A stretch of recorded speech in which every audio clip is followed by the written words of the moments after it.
Hi, welcome to another episode of Hot Takes. Now, rumours are swirling. There's what's described as significant disquiet whirling around the confines of Westminster, Downing Street, the Cabinet Office, you name it. And this is all, of course, over dear, sweet Angela. People are coming out of the woodwork and they're saying out loud, although unattributed sources, they want to protect themselves, but they're saying, and quote one of them, for a few of us think that very few of us think that she can survive the raw politics of this, especially given how over the top she was when in opposition. This was, of course, about the various tax things that went on there, and she was rabidly attacking people and saying about how terrible it was they were trying to avoid tax and all this. Insiders are saying about her decision that wasn't her decision to go to Magnus, who's the Commissioner for Standards in Parliament. Basically, she was going to resign in a fit of pique. Starmer realised that an angry Rayner may spill the beans. He said, don't resign, go to Magnus, get this looked at and see if it can be played down.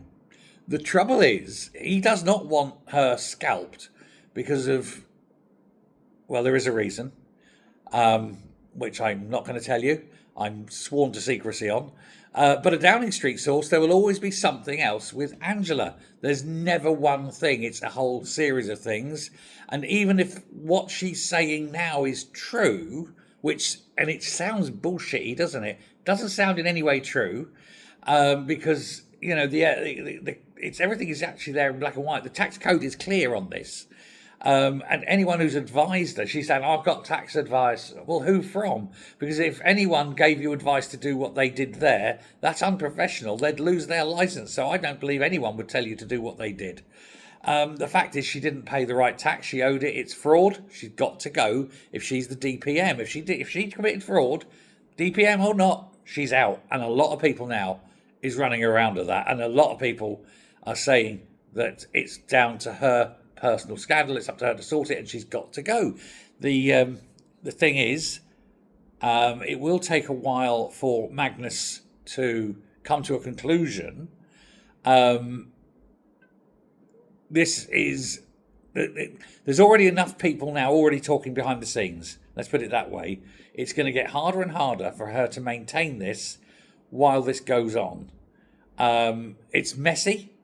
And it's now some are saying it would be better for her to go now before Magnus comes to a conclusion, because the moment she stops being an MP, if she resigns as an MP and goes, then that stops the investigation dead. If, however, Magnus finds against her, it could then become a criminal matter. At the moment, it's a tax matter. And then, as long as she pays the tax and then pays the fines on the tax, that can be dealt with by HMRC procedures. If he comes in and says it's a breach of parliamentary standards, etc., it could end up being a criminal matter, and she could end up going to jail for it. So for her, the things that people are saying, her best option is to just quit as an MP and go. She doesn't need the money. She's worth $4.5 million. Not bad for a woman who wasn't earning for her whole life. Needs to be investigated, find out where that money's coming from. But apparently Starmer and Morgan have had words with her. Magnus has had a word with her. They're all saying you've got to explain yourself rather than resigning. They don't want her to resign initially, but if the advice is that she ought to, then she's got to go quickly. He's going to be seeing her again, is Magnus. He's going to be seeing her again. He's going to be looking for documentation, and I don't think she can survive this. I think she's going to go this weekend. She might not. She might cling on. And you know that Magnus will be lent on, but there's so many people now clamouring for what she's done and saying it is blatant that she can't survive it. And that's the general feeling around number 10, around Downing Street in general, the Cabinet Office, and around Westminster. It looks like Ange is finished because of her own greed. Now, there is an article which I'm just going to pick up here because I did see it a moment ago with regards to this. So, tax advice is available. It's on the website, and it says here what property the higher rates apply to. the high rates being what she should have paid, not what she did pay. It says, when you know who the rules apply to, her, you should work out how many residential properties each of you will own at the end of the day of your new purchase. If any of you will own or part own more than one residential property worth more than £40,000, you will have to pay the higher rates on your new purchase, unless there is another reason why the higher rates do not apply. Include, and this is the important bit, any residential property that is owned on behalf of children under the age of 18, because parents are treated as the owners even if the property is held through a trust and they are not the trustees, which is exactly how Angela bought it.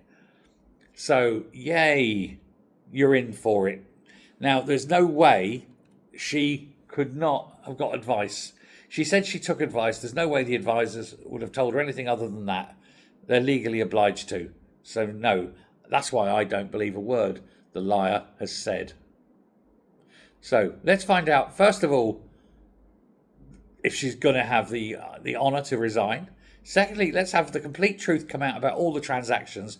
And thirdly, let's not look into this transaction as such. Just look into where all her finances have come from, because there's definitely a stench about that. Thanks very much. Bye.